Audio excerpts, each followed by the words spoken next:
आदित्य धर जैसे लोग फिल्म मेकिंग और आर्ट के नाम पर धब्बा है। धुरंधर फिल्म के डायरेक्टर आदित्य धर ने कुछ इसी तरीके का झूठा और वाहियात प्रोपेगेंडा फैलाने की कोशिश करी अपनी फिल्म के जरिए। बेसिकली देखा जाए तो गैंग्स ऑफ वासेपुर जैसी गैंगस्टर फिल्म ले लो, उसे पाकिस्तान में सेट कर दो, एनिमल फिल्म जितना वायलेंस डाल दो और छिड़क दो उसके ऊपर अपना पॉलिटिकल प्रोपेगेंडा। धुरंधर की स्क्रिप्ट तैयार है।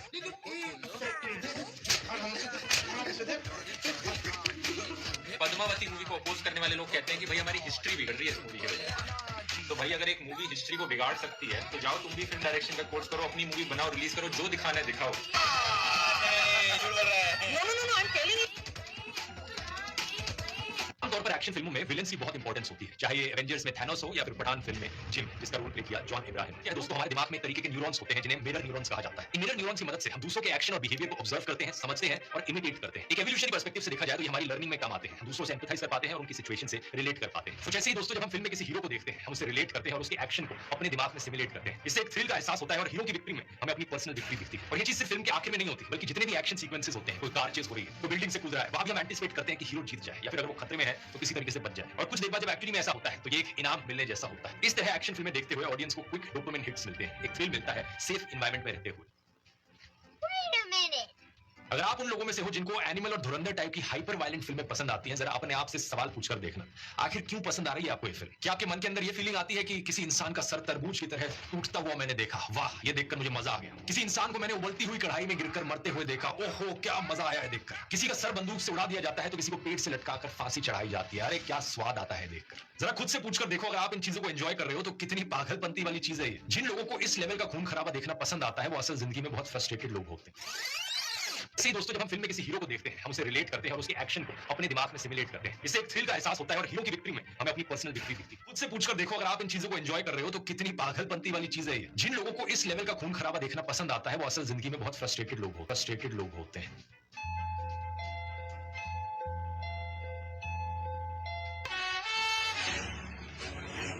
अब देख तू, अब तू गया बेटा, अब तू गया। देख तेरी औकात मैं दिखाता हूँ तुझे, देख।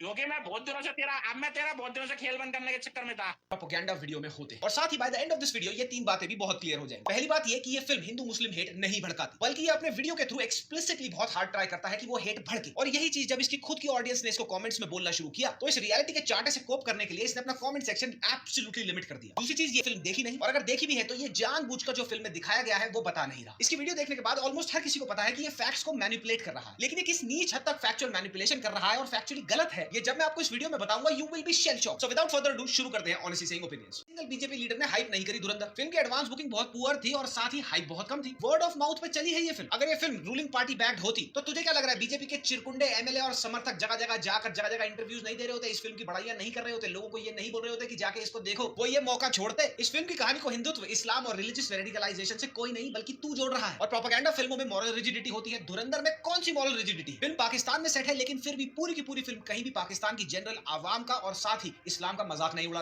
पूरी फिल्म में जो एक्चुअली दिखाया गया है, जिस चीज के बारे में बात हो रही है, उसको ये इग्नोर करता है, गैसलाइट करता है और अपना ईगो इन्फ्लेट करने के लिए फिल्म को बता देता है ये तो नाजी प्रोपेगेंडा फिल्मों जैसी है। अबे तू पागल वागल है क्या थोड़ा? फिर ये अपने प्रोपेगेंडा है। अबे अगर तू डिक्टेटरशिप के पिछवाड़े से अपनी मुंडी निकाल के थोड़ा सा फिल्म मेकिंग के बारे में पढ़ लेता ना और जॉनर्स के बारे में पढ़ लेता तो ये नहीं बोलता। गैंग्स ऑफ वासेपुर जैसी हाइपर वायलेंट फिल्म जिसको तूने अपने अब्बू के निकाह की तरह प्रमोट किया नेटफ्लिक्स से पैकेट लेकर, वो भी रियल लाइफ इंसिडेंट्स पे आधारित थी। अनुराग कश्यप ने उसको उठाया और फिक्शनलाइज किया। और जब पद्मावत के टाइम संजय लीला बंसाली ने कुछ फिक्शनल चीजें ऐड करी थी फिल्म की रियल लाइफ स्टोरी पर, तो दबा के बवाल हुआ था। और उस टाइम ऑन रिकॉर्ड तेरे को कोई दिक्कत नहीं थी फिल्म में फिक्शन दिखाने से। तू बोल रहा था कि अगर पद्मावत में डायरेक्टर ने लिबर्टी लेते हुए फिक्शन दिखा दी तो इतनी कौन सी बड़ी बात हो गई, फिल्म नहीं पसंद तो कोई और देख लो। तो भाई अगर एक मूवी हिस्ट्री को बिगाड़ सकती है तो जाओ तुम भी फिल्म डायरेक्शन का कोर्स करो, अपनी मूवी बनाओ, रिलीज करो, जो दिखाना है दिखाओ और सही कर लो अपनी हिस्ट्री। और अगर धुरंधर में डायरेक्टर आदित्य धर फैक्ट्स में फिक्शन ऐड कर रहा है और पहले बड़ा बड़ा डिस्क्लेमर दे रहा है सेम बात का, तो तू उसको प्रोपेगेंडा बता रहा है। अबे तू थोड़ा सा पागल वागल है, इसकी दिमागी बैलगाड़ी आगे धक्के खाती है और ये कहता है कि रणवीर का कैरेक्टर तो एक क्रिमिनल है, कौन सी इंटेलिजेंस एजेंसी देश की इसको हायर करेगी? आपको एंगेज रखते हुए ये फिल्म दिखाती है कि हमारे देश की इंटेलिजेंस एजेंसीज क्रिमिनल्स को हायर कर। इस खच्चर को ये लग रहा है कि एक सरकारी स्पाई की रिक्रूटमेंट और एक सरकारी बैंक कर्मचारी की रिक्रूटमेंट एकदम सेम है। इसका तो यार पुलिस रेफ चेक तो कराना पड़ेगा ना स्पाई का। अबे तू थोड़ा सा पागल वागल है क्या? फिर बोलता है कि कोई देशभक्त ऑफिसर ऐसी रिक्रूटमेंट कैसे कर सकता है? क्या कोई भी देशभक्त इंटेलिजेंस ऑफिसर इस बात से सहमत होगा? अबे मियां अकल छोटी जबान लंबी, कोई भी देशभक्त इंटेलिजेंस ऑफिसर जो रिक्रूट करता है स्पाइस को या फिर कोई भी गवर्नमेंट एजेंसी जो स्पाइस को हैंडल करती है, वो तुझे आके बताएगी उन्होंने कौन से स्पाई को हायर किया। और जो बेवकूफी की चप्पल अभी तक इसने अपने गले में टांगी हुई थी वो ये खुद ही अपने मुंह पे मार लेता है, ये बोलकर कि देखो आज तक तो आर्टिकल भी साइड करता है अपनी बेवकूफी के,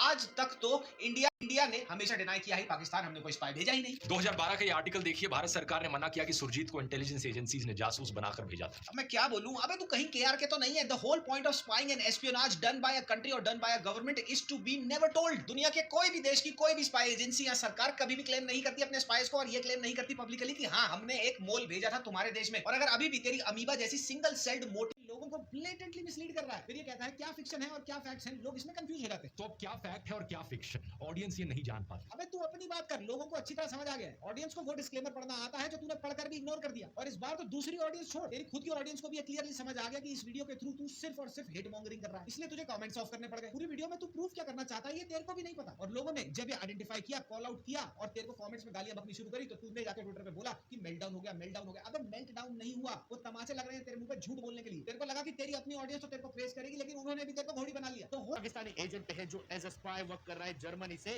मिस्टर धूर चाटी। अब ऑनेस्टली मैं इस बंदे पे ज्यादा मेहनत नहीं किया कि ऐसे एक्सपोज करूंगा वैसे एक्सपोज करूंगा। भाई मेरे पास और भी बहुत काम है। अब देखो देश में काफी सारे गंभीर मुद्दे चल भी रहे जिसपे इसको बात करना जरूरी भी है, लेकिन इसके लिए वो ज्यादा हैवी फील नहीं हो रहा। इसके लिए हैवी फील हो रहा है धुरंधर, जो अभी के टाइम पे एक्सट्रीम वायरल है। तो ये बंदा बोला इस पे मेरे को गारंटीड व्यूज आएगा, तो क्यों ना मैं इसमें उंगली करूं। तो भाई साहब जैसे धूर भाई धुरंधर से व्यूज चाहते हैं, वैसे मैं धूर भाई से व्यूज चाहता हूं। आखिर साले से कुछ तो फायदा नहीं। जहां पर उन्होंने पहली बात ये रखी कि धुरंधर बताता है कि ये एक फिक्शनल फिल्म है इंस्पायर्ड बाय रियल इवेंट्स। तो fictional film inspired by real events वाली लाइन जो थी वो इंग्लिश में थी, इसलिए धूर भाई को ज्यादा समझा नहीं। एंड उन्होंने कैलकुलेट करते हुए ये बता दिया कि आदित्य भाई ने सीधा का सीधा एकदम एक्सट्रीम प्रोपेगेंडा फिल्म बनाई है। इसलिए धूर भाई मैं कहता हूं ना, हाथ वही डालो जितना हाथ में ले सको। भाई साहब आपको जब film making craft and techniques के बारे में नहीं पता रहता तो आप ये सब बातें मत करो। इसी वीडियो में आपने एंड में राजी फिल्म की बात की, जो कि आपने बताया कि ये एक कट्टर देशभक्त वाली प्रॉपर बढ़िया फिल्म थी। भाई उससे बड़ी प्रोपेगेंडा फिल्म मैंने मेरे लाइफ में नहीं देखी, जिसको जब मैंने देखा समझा तो मेरी तो गांड फट गई। मैंने बोला ये अप्रूव कैसे हो। जैसे लोग ही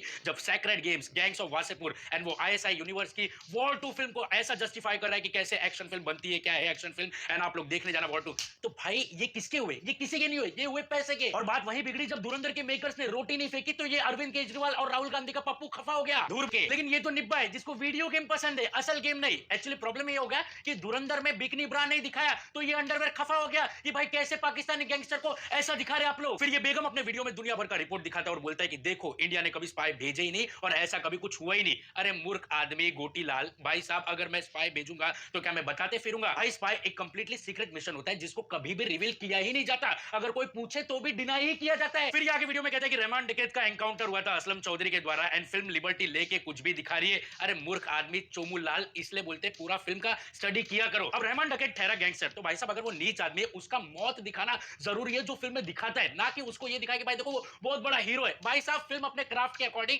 कैसे इंटरेस्टिंग बनना है वो बनाएगा। मैं बोल रहा हूं धूर भाई वही फर्स्ट बेंचर है जो अपने आप को बहुत स्कॉलर दिखाते हैं टीचर के सामने इंप्रेस करने के लिए, लेकिन असल में इनको डस्टर के साथ खेलना रहता है, चौक खाना रहता है आगे भाई। अब जैसे कि हम सब जानते हैं कि धूर भाई सच अ क्लेवर पर्सन जो इजीली मैनिपुलेट कर देगा किसी भी काइंड ऑफ ऑडियंस को, जो वो आज तक करते हैं। लेकिन बेचारा इस बार फंस गया। जहां इस बार धुरंधर पे वीडियो बनाने के लिए 15-20 लोग की टीम लगाई थी, वहां धुरंधर के वीडियो के नीचे कमेंट्स को डिलीट कराने के लिए 50 लोग की टीम लगा दी बंदे ने। I mean back to back आप कमेंट करो, डिलीट पे डिलीट होते जा रहे हैं। मैं बोल रहा हूं ये फीमेल अनुपमा चोपड़ा को हर उस चीज से प्रॉब्लम है जिसको इंडिया सेलिब्रेट करता है, जबकि अभी के टाइम पे धुरंधर सबसे बड़ा मुद्दा नहीं है जिसकी वजह से देश का माहौल खराब हो जाए। जबकि इस बंदे को अभी बात करनी चाहिए थी बांग्लादेशी हिंदू पे, अरवली माउंटेन्स पे, लेकिन नहीं, बंदे का काम है चोमू बनना, तो वो दिखा रहा है। इसकी फटी पड़ी है कि अगर धुरंधर जैसी फिल्म इतनी भारी संख्या में देखी जाएगी और इतना सब सबको पता चल जाएगा तो हम किस पे वीडियो बनाएंगे? भाई मैं कभी मजाक नहीं कर रहा और मैं इस पे जल्दी बात नहीं करता हूं, लेकिन सदियों से प्रोपेगेंडा फिल्म बनते आ रही है। टाइगर जिंदा है, राजी, पठान, जोधा अकबर है, हैदर एंड ऑल, लेकिन उस पे ये लोग में से कोई बात नहीं करता है, जबकि ये लोग गान ही चाट लेते हैं। मैं बोल रहा हूं अगर ये सारे फिल्म में प्रोपेगेंडा होने के बावजूद क्राफ्ट की वजह से पब्लिक ने एक्सेप्ट कर ली थी तो भाई धुरंधर को लेके तो किसी को प्रॉब्लम होना ही नहीं चाहिए। लेकिन हम कहां ऐसे झटौरे लोग से उम्मीद कर रहे हैं कि ये लोग क्राफ्ट की बात करें। भाई साहब जिनका दिमाग अगर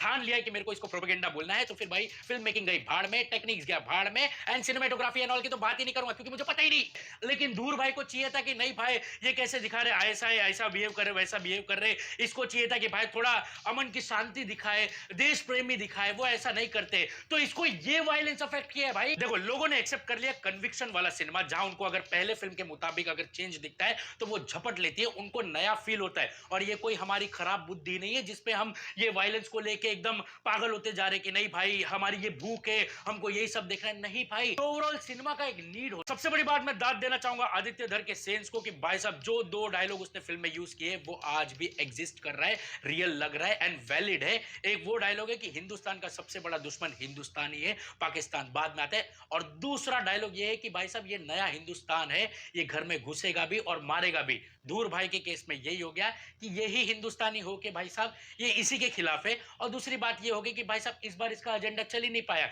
जहां ऑडियंस इतना सेंसिबल हो गई, समझ गए कि पहली बार इसके ही टोकन पे पब्लिक ने पेल दिया कमेंट में ही इसको ही। सो ओवरऑल मेरे इस ऐसा फ्रेंड को कुछ भी नहीं कहना है, मेरे को ये भी पता है कि वो बस मजे में वीडियो डाला है ताकि हल्ला होए, उसका नाम गूंजे सब जगह। बाकी अगर उसको ये लगता रहे कि देखो उसकी वजह से फिल्म का कलेक्शन अभी और स्पाइक करेगा, ऐसा कुछ नहीं है। फिल्म कल भी उतना ही कमा रहा था, आज भी उतना ही कमाएगा, और अगर तो वीडियो नहीं लाता तो भी वो उतना ही कमाएगा। नहीं होती है, बल्कि इनकी खुद की क्रेडिबिलिटी डिस्ट्रॉय हो जाती है, क्योंकि जो इनके थोड़े बहुत सब्सक्राइबर थे लॉयल, वो भी सोचते हैं कि यार आज तो चाचा ने पूरी चूतियों वाली बातें कर दी। मतलब आप कुछ तो सोचकर बोलो, कुछ तो देखो कि भैया हाँ यहाँ पे जो मैं बोल रहा हूँ वो लॉजिकली भी सही है कि नहीं। आप समझिए इस बात को, धुरंधर एक स्पाई एक्शन मूवी है, रॉ एकदम टेरर वाली, इंटेलिजेंस फील है कि आप हेट दिखा रहे हो, इस्लामोफोबिया दिखा रहे हो, डॉग विस्लिंग दिखा रहे हो। मतलब इसने एक वीडियो के इंसिडेंट में उस समय पर कहा है कि भैया लोग वहां पर मारने के बाद में अल्लाहू अकबर के नारे लगाते हैं। आप एक सिंपल सी बात मुझे बताइए, अभी बांग्लादेश में एक इंसिडेंट हुआ जहां पर कि एक हिंदू को खत्म किया गया, वहां पर क्या लोगों ने बांग्लादेश जिंदाबाद के नारे लगाए? मैं बस इतना ही कहना चाहूंगा, अगर वहां पे बांग्लादेश जिंदाबाद के नारे लगाए गए हैं तो फिर ध्रुव राठी का नैरेटिव सही है, क्योंकि ये बंदा चाहता है कि वहां पर पाकिस्तान जिंदाबाद के नारे लगने चाहिए थे, लेकिन वो नारे नहीं लगे। अब देखिए ये बंदा सिनेमा को क्यों पसंद नहीं कर पाता है, क्योंकि जो ये सिनेमा है ना आदित्य धर के सिनेमा, मैंने बताया ना, यहाँ पर इन लोगों को सिर्फ हेट इस्लामोफोबिया दिख रहा है। लेकिन जो यशराज फिल्म्स वाली फिल्में या दूसरी स्पाई फिल्में जाती हैं, उसमें आतंकी को एक मिसगाइडेड यूथ दिखाया जाता है ना। बहुत सारी मूवीज हमने बॉलीवुड में देखी हुई हैं, कश्मीरी पंडित्स के बैकग्राउंड को एक तरीके से पूरा ब्लर ही कर दिया गया है, जबकि आदित्य धर को खुद उस चीज का एक्सपीरियंस है, वो बंदा खुद एक कश्मीरी पंडित। सब चीजें जो है नहीं चलने वाली, और इसीलिए ध्रुव राठी वीडियो के एंड में ऑडियंस को ही डम बोल देता है कि ये लोग मैंगो पीपल हैं। मतलब क्लासिक एलिटिस्ट रिफ्लेक्स कि भैया मैं सबसे ऊपर हूं और तुम जो चीजें मेरे को डिनाई कर रहे हो, सब चीजें तुम सिर्फ इसीलिए डिनाई कर रहे हो क्योंकि तुम गधे हो। अब आप इस बात को समझिए कि ये जो जर्मनी में बैठ के सर्कस चला रहा है, सर्कस का आखिर बिल कौन भर रहा है? सिर्फ और सिर्फ यूथ। यूथ को सिखाया जा रहा है कि देश का दर्द जो है वो प्रोपेगेंडा है। सोल्जर्स जिनके सेक्रीफाइस के कॉन्टेक्स्ट को आप मिस कर दे रहे हैं पूरी तरीके से, वो सही है। एंड टैक्स पेयर्स जिनके इंटेलिजेंस फेलियर पे भी मूव ऑन बोल दिया जाता है, एक्चुअली में उन टैक्स पेयर्स को तो कोई जवाब दो ही नहीं ये लोग देना चाहते हैं। दोस्तों सिनेमा, इसको ये लोग सिर्फ तब पैट्रियोटिक मानते। अनकंफर्टेबल बात बताता हूं, मेन स्ट्रीम मीडिया ये बात नहीं बोलेगी, राठी का ऑडियंस बेस क्रॉस बॉर्डर है। पाकिस्तान लीनिंग नैरेटिव्स का सॉफ्ट लैंडिंग वहां से मिलती है, एंटी इंडिया फ्रेमिंग को बेनिफिट ऑफ डाउट भी वहीं से मिलता है। इसीलिए जब धुरंधर पाकिस्तान के टेरर इकोसिस्टम को सिनेमैटिक लैंग्वेज में यहाँ पर दिखाती है तो राठी का कंपास घूम जाता है। मैंने कहा ना, बॉलीवुड के भी कई सारे लोगों ने धुरंधर की तारीफ सिर्फ इसीलिए नहीं करी क्योंकि पहली बात तो ये मूवी गल्फ में बैन है, एंड इन एक्टर्स का एक बहुत बड़ा फैन बेस है जो कि गल्फ में ही रहता है। तो ये लोग नहीं चाहते कि हम अपने लोगों को नाराज कर दें, as simple as that. And इन लोगों को जब बैकलैश आता है तो ये कमेंट्स डिलीट कर देते हैं, सब्सक्राइबर्स को ही सिर्फ कमेंट करना अलाउ करते हैं, मतलब एक तरीके की साइलेंट रिट्रीट। एंड उसके बाद भी बोलते हैं कि यार देखो कैसा मेल्टडाउन हो रहा है, मेल्टडाउन हो रहा है। मेल्टडाउन नहीं हो रहा, तो खुद को एक्सपोज कर रहा है। इतनी बुरी बत्ती बना के लोगों ने तेरी गांव में डाली है कि क्या बताएं। और भाई क्या हाल है? हाथ ना मिलाओ, मैं तो मारने आओ। बैठो बैठो। साढ़े भाई जान तो मार दो भाई, जान तो मार दो तेरे को, जान से मारो। सॉरी कौन साढ़े तेरे दिख गया ना, गवार है तू, दिख गया गवार है, दिख गया मुझे गवार है। तेरा बाप गवार है। ओए इधर आ तू साढ़े भाई, तेरे सिस्टम में पेन ड्राइव डालू इधर आ यार। सिस्टम चल भाई यार, चल यार।